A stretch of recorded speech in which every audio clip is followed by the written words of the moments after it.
Audio clip number 86 قرآن پاک کی سورہ بقرہ کی آیت نمبر 248 سے 250 تک کی تلاوت، ترجمہ اور تفسیر قرآن صراط الجنان سنیں گے۔ بسم اللہ الرحمن الرحیم۔ ترجمہ: اللہ کے نام سے شروع جو نہایت مہربان رحمت والا ہے۔ وقال لهم نبيهم إن آية ملكه أن يأتيكم التابوت فيه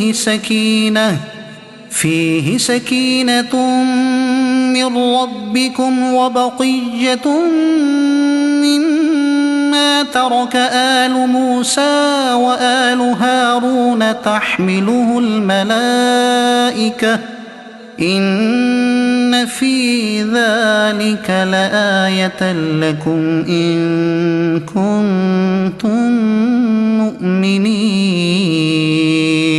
ترجمہ: اور ان سے ان کے نبی نے فرمایا، اس کی بادشاہی کی نشانی یہ ہے کہ تمہارے پاس وہ تابوت آ جائے گا جس میں تمہارے رب کی طرف سے دلوں کا چین ہے اور معزز موسیٰ اور معزز ہارون کی چھوڑی ہوئی چیزوں کا بقیہ ہے۔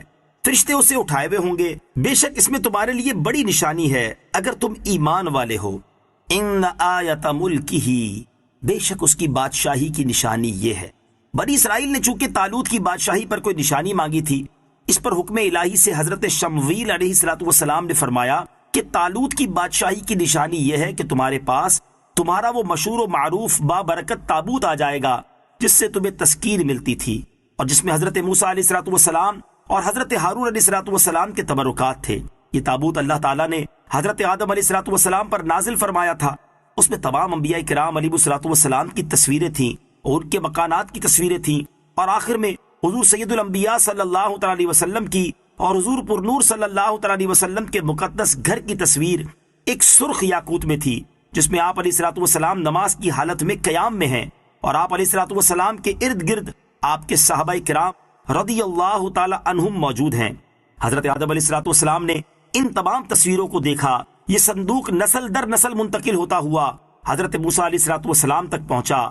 آپ اس میں توریت بھی رکھتے تھے اور اپنا مخصوص سامان بھی۔ چنانچہ اس تابوت میں توریت کی تختیوں کے ٹکڑے بھی تھے اور حضرت موسیٰ علیہ السلام کا عصا اور آپ کے کپڑے اور آپ کی نالین شریفین اور حضرت ہارون علیہ السلام کا عمامہ اور ان کی عصا اور تھوڑا سا من جو بنی اسرائیل پر نازل ہوتا تھا۔ حضرت موسیٰ علیہ السلام جنگ کے مواقع پر اس صندوق کو آگے رکھتے تھے، اس سے بنی اسرائیل کے دلوں کو تسکین رہتی تھی۔ آپ علیہ السلام کے بعد یہ تابوت بنی اسرائیل میں چلتا آیا۔ جب انہیں کوئی مشکل درپیش ہوتی تو وہ اس تابوت کو سامنے رکھ کر دعائیں کرتے اور کامیاب ہوتے، دشمنوں کے مقابلے میں اس کی برکت سے فتح پاتے۔ جب بنی اسرائیل کی حالت خراب ہوئی اور ان کی بدعملی بہت بڑھ گئی اور اللہ تعالیٰ نے ان پر عمالقہ کو مسلط کیا، تو وہ ان سے تابوت چھین کر لے گئے اور اس کو نجس اور گندے مقامات میں رکھا اور اس کی بے حرمتی کی، اور ان گستاخیوں کی وجہ سے عمالقہ کے لوگ طرح طرح کے امراض و مصائب میں مبتلا ہو گئے۔ ان کی 5 بستیاں ہلاک ہو گئیں اور انہیں یقین ہو گیا کہ تابوت کی توہین و بے ادبی ہی ان کی بربادی کا باعث ہے۔ چنانچہ انہوں نے تابوت ایک بیل گاڑی پر رکھ کر بیلوں کو چھوڑ دیا اور فرشتے اسے بنی اسرائیل کے سامنے طالوت کے پاس لائے، اور چونکہ اس تابوت کا آنا بنی اسرائیل کے لیے طالوت کی بادشاہی کی نشانی قرار دیا گیا تھا، لہٰذا بنی اسرائیل نے یہ دیکھ کر طالوت کی بادشاہی کو تسلیم کر لیا اور بلا تاخیر جہاد کے لیے آمادہ ہو گئے، کیونکہ تابوت کے آنے سے انہیں اپنی فتح کا یقین ہو گیا۔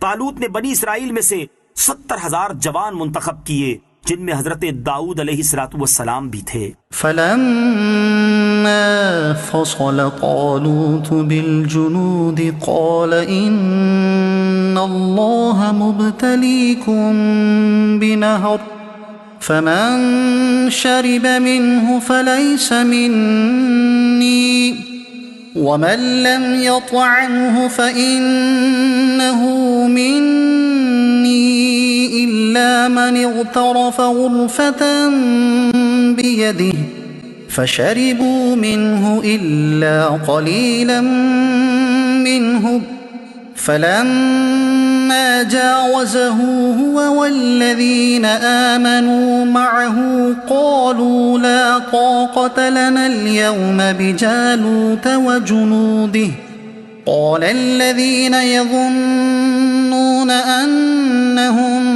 ملاقو الله كم فئة قليلة غلبت فئة كثيرة بإذن الله والله مع الصابرين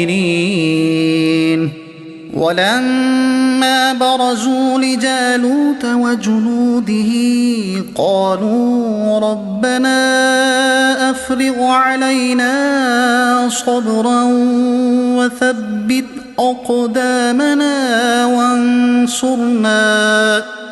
وانصرنا على القوم الكافرين. ترجمہ: پھر جب طالوت لشکروں کو لے کر شہر سے جدا ہوا تو اس نے کہا بے شک اللہ تمہیں ایک نہر کے ذریعے آزمانے والا ہے، تو جو اس نہر سے پانی پیے گا وہ میرا نہیں ہے اور جو نہ پیے گا وہ میرا ہے، سوائے اس کے جو ایک چلو اپنے ہاتھ سے بھر لے. تو ان میں سے تھوڑے سے لوگوں کے علاوہ سب نے اس نہر سے پانی پی لیا. پھر جب طالوت اور اس کے ساتھ والے مسلمان نہر سے پار ہو گئے تو انہوں نے کہا ہم میں آج جالوت اور اس کے لشکروں کے ساتھ مقابلے کی طاقت نہیں ہے. لیکن جو اللہ سے ملنے کا یقین رکھتے تھے انہوں نے کہا بہت دفعہ چھوٹی جماعت اللہ کے حکم سے بڑی جماعت پر غالب آئی ہے اور اللہ صبر کرنے والوں کے ساتھ ہے.